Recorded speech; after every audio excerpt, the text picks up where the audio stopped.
patience and your knowledge in this hearing is it's astounding. So thank you so much. And I think also as a child of the 80s, I think of this as a Clash song. Some of my older colleagues may think of it as the Crickets, but when you fight the law wins. And it is so refreshing to have a secretary at the Department of Energy who is not trying to fight the laws of physics and win. So thank you. Right. We'll do our best not to violate the laws of physics. Well, not to fight them, right? You can't violate them. I want to ask you a couple of questions, sort of more in the context of your position, as one of the senior advisors to the president on our climate policy, maybe beyond your role at the DOE, but certainly including. I'm so impressed by the seriousness with which the Biden White House has addressed climate change, recognizing that what's necessary may exceed what's politically possible and the laws of physics will win. The goals, as I understand it, 50% reduction by 2030, net zero by 2050. And and here, as I know last week, the IEA, which I don't think anybody would think of as some, lefty, uber progressive organization, came out and said the path to net zero is narrow. Staying on it requires immediate and massive deployment of all available clean and efficient energy technologies, and that there is a large and growing gap between the stated goals of nearly every nation and their actual policies. And so my question, and I think I know the answer to this, and I don't want to put you in a difficult point, but I would love to get you on the record. As ambitious as the Biden White House goals are, do you think they are more or less ambitious than what the IEA is saying we must do? Well, I would say our goals for our, for our commitments are extremely ambitious.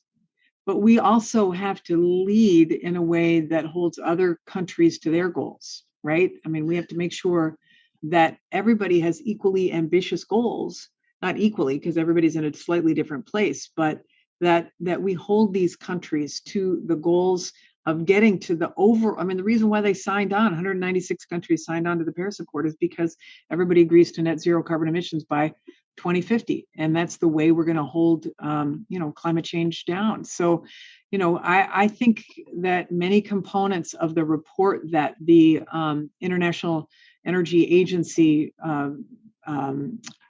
discussed were really helpful, because it did set people's hair on fire, as you alluded to. They mirror the priorities that you see in this administration's approach. It's why, John Kerry has been going all over the world to hold other countries' feet to the fire. It's why when the president held the Leaders Summit here, he did it as a way of saying, yes, America's back and we're serious and we want you to be serious too. And we want as many of you to articulate goals and then show us how you are going to achieve those goals. And, 100% zero carbon electricity is the basis for getting to a net zero economy is a big lift. We know, but we also know that the technologies exist today to be able to get there. And so it's an exciting time to be for the United States to be at the helm of this, pushing other countries, because in addition to the climate goals, there's also the economic opportunities that go with it, and the president is focused on both.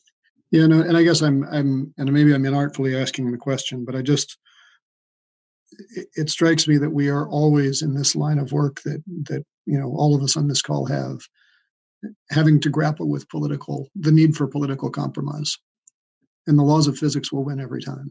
And if your view is that we are being way more ambitious than we need to be in your plan, and we have room to compromise, let us know. My sense is that we need to at least do what's in that plan. Yes, then make sure our international partners do as well. Yes. Yes. And yes, I'm sorry, I should have just said yes to your question. Well, I had some other stuff I wanted to talk about, and we're running near the end of the time. But I would just ask you to, I hope can continue to not fight the laws of physics. And it doesn't matter why we fight the laws of physics. Maybe we fight them to appease our donors. Maybe we fight them to appease our voters. Maybe we fight them in the name of finding room for bipartisan compromise. It doesn't matter why we fight them. The laws of physics are going to win every time.